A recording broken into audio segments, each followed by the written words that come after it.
सोफुल सोनाली कुलकर्णी घेऊन येते vibes मीडियातर्फे power players. Vibes मीडियाच्या पॉवर प्लेयर्समध्ये आज आपले पुढचे गेस्ट आहेत डॉक्टर संजय आहेर. नाशिकमध्ये हार्डली असं कोणी असेल ज्यांना डॉक्टर संजय आहेर माहिती नाही. डॉक्टरांनी कॅनडा, UK आणि ऑस्ट्रेलिया अशा विविध देशांमध्ये जागतिक दर्जाचं मेडिकल शिक्षण घेतलं. 2005 साली 17 देशांमधून best trainee of the year अशी त्यांची निवड झाली होती, ज्याचा आपल्या सगळ्यांना अभिमान वाटला पाहिजे. त्यांनी नाशिकमध्ये निओ केअर हॉस्पिटलची स्थापना केली. त्यांची एक गाजलेली केस म्हणजे एका 450 ग्रॅम वजनाच्या बाळाला त्यांनी जीवदान दिलं होतं. किती कौशल्याचं काम आहे हे. चला भेटूया डॉक्टर संजय आहेर यांना. नमस्कार डॉक्टर. नमस्ते. आपल्या पॉवर प्लेयर्स मध्ये तुमचं मनापासून स्वागत. थँक्यू. डॉक्टर, तुमचं शिक्षण परदेशात झालंय. हो. तुम्हाला कितीतरी तिथे अपॉर्च्युनिटीज मिळाल्या असत्या, कितीतरी लोकांनी तुम्हाला ऑफर दिली असेल ऑलरेडी.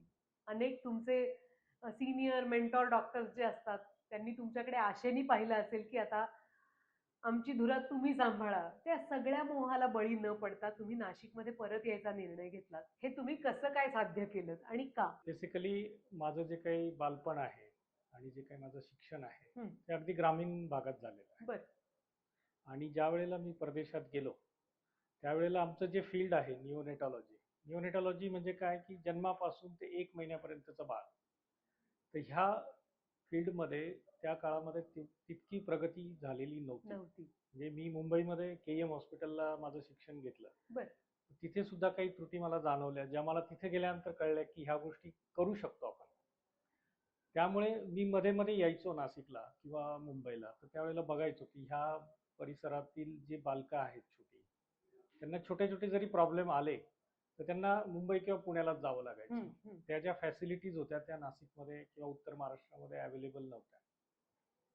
आणि मी ज्या वेळेला परदेशात गेलो त्यावेळेला माझ्या वडिलांनी मला सांगितलं होतं की तो कुठेही गेला फक्त शिक्षणासाठी जायचं आपल्याला तिकडे, आणि त्या शिक्षणाचा फायदा आपल्या मातृभूमीतल्या लोकांना त्याचा फायदा झाला पाहिजे. कौतुकास्पद आहे.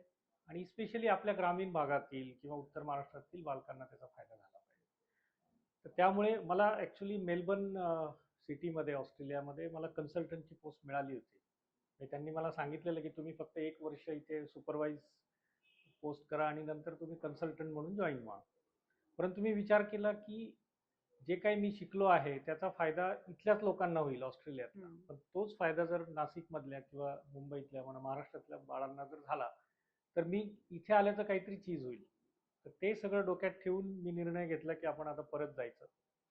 आलो त्यावेळेला खरोखर अगदी बेसिक गोष्टी सुद्धा नाशिकमध्ये अवेलेबल नव्हत्या. बरं. आणि आज जर तुम्ही माझ्या हॉस्पिटलला व्हिजिट केली तर तुम्हाला असं लक्षात येईल की मुंबईमधील जे टॉप हॉस्पिटल आहेत किंवा मी लंडनमध्ये काम केलं तिथे ज्या फॅसिलिटीज आहेत, जे इन्फ्रास्ट्रक्चर आहे ते आज नाशिकमध्ये मी तयार केलेलं आहे. आणि त्याच्यामुळे काय होतंय की अगदी छोटी छोटी बालकं आहेत, म्हणजे अगदी 500 ग्रॅमचं बाळ सुद्धा आम्ही इथे वाचवू शकलो, जे म्हणजे स्वप्नातही शक्य नव्हतं. प्रश्नच नाही डॉक्टर. मी स्वतः एक आई आहे, त्यामुळे माझ्या डिलिव्हरी नंतर माझ्या मुलीच्या डॉक्टरांनी आणि माझ्या डॉक्टरांनी जी डोळ्यात तेल घालून आमची काळजी घेतली आहे. कारण तो पहिला महिना तुम्ही सांगितलेला जो आहे, जोपर्यंत आपल्याला अंदाज येतो की बाळाचं वजन कसं आहे, दृष्टी कशी आहे, श्रुती कशी आहे, बाळाची वाढ नीट होतीये का, शी शू कशी होतीये, बाळ कसं खातंय, या सगळ्याकडे डॉक्टरांचं लक्ष आहे, याचा नवी आई म्हणून मला खूप आधार वाटला होता. तुम्ही एका 500 ग्रॅम पेक्षा कमी 450 ग्रॅम म्हणजे भाजी घ्यायला गेलं तर एका हातात मावेल एवढे बटाटे किंवा टोमॅटो येतील कदाचित. अर्धा किलो म्हणजे काहीच नाही. आपण जिम मध्ये गेलो तर अर्धा किलोचं वजनही कधी कधी असत नाही. इतक्या कमी वजनाचं बाळ जन्माला आलं, त्या बाळाला तुम्ही वाचवलं आणि त्या बाळाला आणि त्याच्या आईला आशा दिली, जीवदान दिलं. कसं साध्य केलं तुम्ही हे? खूप मोठं चॅलेंज होतं, कारण आतापर्यंत ह्या परिसरामध्ये उत्तर महाराष्ट्रामध्ये इतकं छोटं बाळ कधी सर्व्हाइव्ह झालं नव्हतं. जे काही झालं ते मुंबईला असेल किंवा पुण्याला. नॉर्मल बाळाचं याच्यात वजन काय असतं डॉक्टर? नॉर्मल आपण ऍव्हरेज वजन 2.5 किलो म्हणू शकतो. 2.5 किलो, कारण पाऊंडांमध्ये 5 पाऊंड. हो की नाही? 5 पाऊंड. पण अर्धा किलो म्हणजे काहीच नाही काहीच हो. नाही, 1 पाऊंड फक्त. मग तुमच्या टीम समोर काय आव्हानं होती? बेसिकली काय असतं ना, जेव्हा इतकं छोटं बाळ जन्माला येतं त्यावेळेला त्याचे सर्व अवयव हे परिपक्व झालेले नसतात. त्यामुळे सगळ्यात पहिलं चॅलेंज असतं बाळाचं ब्रिदिंग, श्वासोश्वास. कारण प्राणवायू बाळाच्या शरीरात फुफ्फुसात गेला नाही तर ते बाळ जगू शकत नाही. तर ते सगळ्यात पहिलं चॅलेंज आमच्या समोर असतं. बरोबर. अशा बाळांना आपल्याला व्हेंटिलेटर मशीनवरती ठेवावं लागतं, सर्फॅक्टन नावाचं इंजेक्शन द्यावं लागतं आणि कधी कधी हे बाळ महिनाभर त्या व्हेंटिलेटर मशीनवरती राहतात. मग त्याच्यासाठी लागणारे जे व्हेंटिलेटर्स आहेत ते मोठ्या माणसांचे किंवा मोठ्या मुलांच्या व्हेंटिलेटरपेक्षा वेगळे असतात. ओ.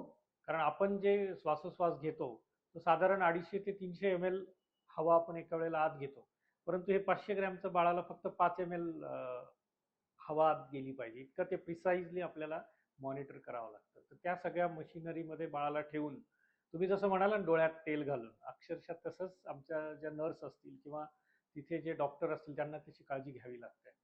म्हणजे हा खूप चॅलेंजिंग भाग आहे, कारण तुम्हाला इतकं क्रिटिकल बाळ असताना एका बाळाला एकच नर्स आपल्याला ठेवावी लागते.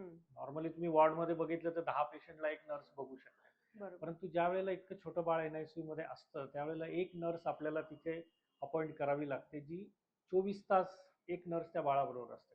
त्यामुळे त्याच्या शरीरामध्ये होणाऱ्या ज्या छोट्या छोट्या हालचाली असतील किंवा चेंजेस असतील ते लगेच त्यांच्या लक्षात आलं पाहिजे. आता तुम्ही म्हणताय तुमचं बाळ, पण ते बाळ तुमच्या जवळ होतं, पण आता हे बाळ NICU मध्ये आहे, त्याची आई सुद्धा नाही किंवा कोणी सांगायला नाही की या बाळाला काय होतं. बापरे. तर त्याच्या छोट्या छोट्या लक्षणावरून आम्हाला काही गोष्टींचा अंदाज बांधावा लागतो की या बाळाला नक्की काय झालं असेल. समजा त्या बाळाला दूध नाही पचलं तर कशामुळे नाही पचलं, कारण त्याच्या आतड्याची वाढ झालेली नसते. कधी कधी गुंतागुंतीचे प्रॉब्लेम सुद्धा होतात. ते सगळ्यात पहिलं चॅलेंज आमच्या समोर तेच होतं की त्या बाळाचे पहिले 5 दिवस निघून गेले पाहिजे व्यवस्थित, त्याला व्यवस्थित मेंदूला रक्तपुरवठा झाला पाहिजे. ही केस किती वर्षापूर्वी झाली? अजून 1 वर्ष पण नाही झालंय. बाळ हार्डली. ठीक आहे ते? हो, एकदम छान. आता येतात ते माझ्याकडे ओपीडीला. अच्छा. दे आर डुईंग व्हेरी वेल. कमाल आहे. म्हणजे आतापर्यंत 600, 550, 600 असे आम्ही 10 ते 12 बाळं आतापर्यंत वाचवलेली आहेत. बापरे. आणि दे आर डुईंग व्हेरी वेल. म्हणजे आपल्याला आमचं ध्येय काय असतं की ते बाळ नुसतं वाचायला नको, तर ते न्यूरोलॉजिकली पण नॉर्मल पाहिजे, इंटॅक्ट पाहिजे त्याचं सर्वायवल. नाही तर काय होतं ना, बऱ्याचदा जेव्हा हे प्रीमॅच्युअर बाळ सर्वाईव्ह होतात तर त्यांना काही व्यंग राहून जातात. जसं तुम्ही सेरेब्रल पॉल्सी ऐकलं असेल, किंवा ह्या बाळांच्या डोळ्याची वाढ झाली नसते त्याच्यामुळे त्यांना ब्लाइंडनेस सुद्धा येऊ शकतो. रेटायनोपॅथी ऑफ प्रीमॅच्युरिटी नावाचा आजार ह्या बाळांमध्ये होतो. तर ते योग्य वेळेला आपण जर डिटेक्ट केलं नाही, त्याची ट्रीटमेंट नाही केली तर ते बाळ अंध राहू शकतं. ह्या सगळ्या गोष्टींचा विचार करूनच त्या बाळाची ट्रीटमेंट आम्हाला पूर्ण करावी लागते. आणि अशा बाळांना कधी कधी 90 दिवस ते 100 दिवस सुद्धा ICU मध्ये राहावं लागतं, कारण तो प्रवास खूप मोठा आहे. जोपर्यंत ते बाळ 1500 ते 1800 ग्रॅम होत नाही, त्या बाळाच्या आईला सगळं जमत नाही की ती आता त्याला दूध पाजू शकते. ते बाळ वॉर्मर शिवाय किंवा हीटर शिवाय स्वतःचं बॉडी टेम्परेचर मेंटेन करू शकतं, तोपर्यंत त्या बाळाला आपल्याला ICU मध्ये ठेवावं. म्हणजे गंमत अशी आहे डॉक्टर की ते जे काही 100 दिवस असतील तेव्हा बाळाची आई आणि बाळाचं कुटुंब हे प्रार्थनेवर जगतं.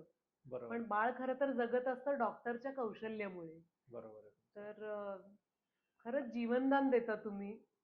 पण तुम्ही या वैद्यकीय क्षेत्रामध्ये एक वेगळीच क्रांती घडवलीत, NICU ऑन व्हील्स या संकल्पनेनं. ती कल्पना तुम्हाला कशी सुचली? त्याला कसा प्रतिसाद आहे?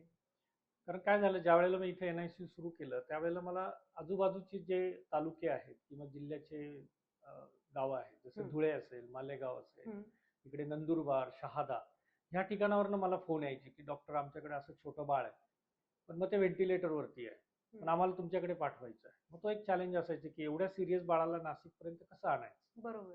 तर मी तिकडे मेलबर्नला असताना एक निओनेटल इमर्जन्सी ट्रान्सपोर्ट सिस्टीम किंवा फ्लाइंग डॉक्टर्स म्हणून कॅनडाला मी असताना त्याचा मी पार्ट होतो. म्हणजे मी तिथे ट्रेनिंग घेतलेलं आहे. त्याच्यामध्ये ॲम्ब्युलन्स मधनं असेल किंवा प्लेन मधनं असेल किंवा हेलिकॉप्टर मधनं सुद्धा आम्ही बाळं शिफ्ट केलेली होती. त्यामुळे ते माझ्याकडे ते नॉलेज होतं की काय काय बघायचं असतं आणि कसं या बाळांना शिफ्ट करायचं असतं. मग त्यावेळेला तशी ॲम्ब्युलन्स नव्हती इथे, मग ती आम्ही तयार केली. म्हणजे जर तुम्ही आज ती ॲम्ब्युलन्स बघितली तर तुम्हाला वाटेल की हा एक छोटा ICU आहे. तिथे ते बाळासाठी छोटं इन्क्युबेटर आहे, त्याचं व्हेंटिलेटर आहे, सिरिंज पंप्स आहेत. म्हणजे एका ICU मध्ये असणाऱ्या सगळ्या गोष्टी आम्ही त्याच्यात आणल्या, म्हणून त्याला आम्ही म्हणतो की NICU ऑन व्हील्स. आणि त्याच्यामुळे आतापर्यंत हजारो बाळांना आम्ही इतक्या दूरवरनं इथपर्यंत शिफ्ट केलेलं आहे. म्हणजे आज तुम्हाला शहादा किंवा नंदुरबारचं नाव ऐकलं तुम्ही असेल. अर्थात. खूपच तो दुर्गम भाग आहे. नाशिकपासून तिथे जायला यायला 5 ते 10 तास लागतात. परंतु ते बाळ जेव्हा आमच्या ॲम्ब्युलन्समध्ये असतं, त्यावेळेला आम्ही निश्चिंत असतो. कारण सगळ्या गोष्टीमध्ये मिळणार आहे. डॉक्टर असतात, ऑक्सिजन असतो, व्हेंटिलेटर. ते बाळ सुखरूपपणे इथपर्यंत येतं. आणि आत्तापर्यंत भरपूर बाळांना आम्ही जीवनदान दिलेलं आहे. तुम्ही हजारो बाळांना वाचवलं डॉक्टर. तुम्ही हजारो लाखो कोट्यानुकोटी पैसे कमावू शकला असता. पण तुम्ही एका ध्येयानं झपाटलेले आहात. तुमचं म्हणणं आहे की मी अफोर्डेबल ट्रीटमेंट देणार. हे कुठेतरी पटत नाही. असं वाटतं की मराठी माणसाने नुसतंच आपलं आपली हुशारी, आपलं टॅलेंट ऑफर करता करता भरपूर पैसे पण कमावले पाहिजेत. या मोहातून तुम्ही कसे स्वतःला बाजूला ठेवता आणि ही अफोर्डेबल ट्रीटमेंट द्यायचा निर्णय का घेता? मी माझी सुरुवातच केली की माझा जन्म आणि माझं बालपण हे ग्रामीण भागात गेलं. बरोबर. त्यामुळे गरिबी काय असते किंवा आर्थिक अडचणी लोकांना काय येतात ते मी माझ्या डोळ्यांनी बघितलेलं आहे. म्हणजे आमची अशी परिस्थिती होती की संध्याकाळचं जेवायला मिळेल की नाही अशा परिस्थितीतनं मी माझं शिक्षण घेतलंय. त्यामुळे मला माहिती आहे गरिबी काय असते. त्यामुळे नुसतं पैशाच्या मागे लागून उपयोग नव्हता. कारण तुम्ही जर जास्त बाळांना वाचवलं तर ऑटोमॅटिकली तुम्हाला पैसा हा मिळणारच आहे. परंतु त्या लोकांना ती ट्रीटमेंट परवडली सुद्धा पाहिजे.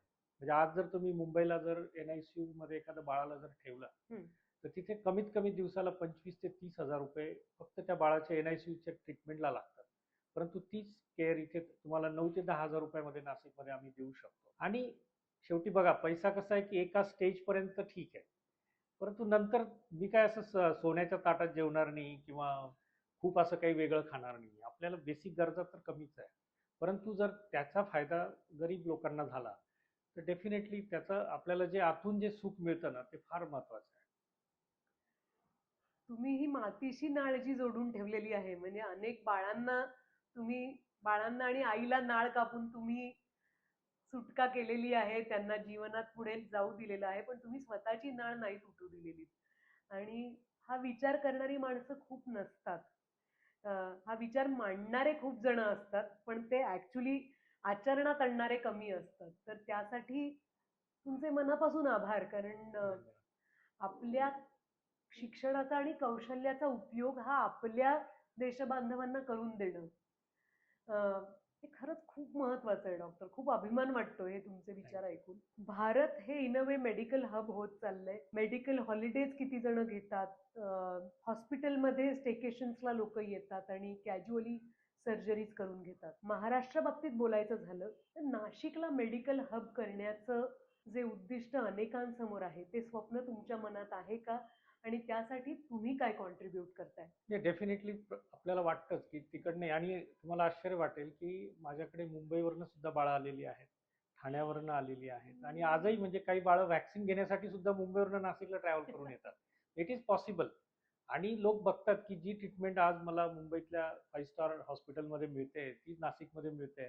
तर बऱ्याच लोकांचं माहेर जेव्हा नाशिक असतं they prefer to come to Nashik rather than Definitely. Getting delivered in Mumbai. Definitely होत आहे. आमच्याकडनं जेवढं त्याला कॉन्ट्रीब्यूट करता येईल तेवढं आम्ही करण्याचा प्रयत्न करतोय. आणि डेफिनेटली जेवढं आपल्याकडनं बेस्ट देता येईल ते आपण देतोय. बेसिकली कसं असतं की मोठे बाळं आणि मोठ्या माणसांच्या ट्रीटमेंटमध्ये आणि आम्ही जी ट्रीटमेंट करतो याच्यातला मेन फरक काय असतो की आमचं कम्युनिकेशन हे बाळाच्या आई वडिलांशी आणि आजी आजोबांशी होत असतं रोज. बरोबर. तर जे काउन्सिलिंग आहे ते फार महत्वाचं असतं. म्हणजे नुसतं बाळाला ट्रीट करणं महत्वाचं नाहीये. की जसं कौरवांचं पांडवांचं युद्ध झालं तिथे एक संजय होता.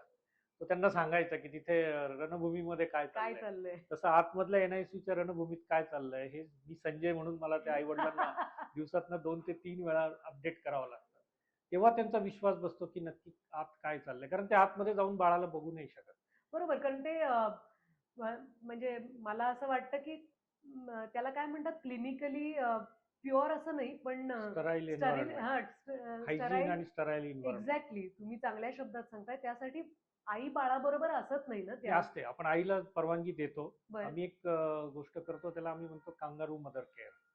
तर तुम्ही ऑस्ट्रेलियातल्या कांगारूला जर बघितलं असेल तर तिच्या बाळाला ती पोटामध्ये घेऊन सगळीकडे फिरत असते. तर बाळाच्या आईची ऊब त्या बाळाला मिळत असते.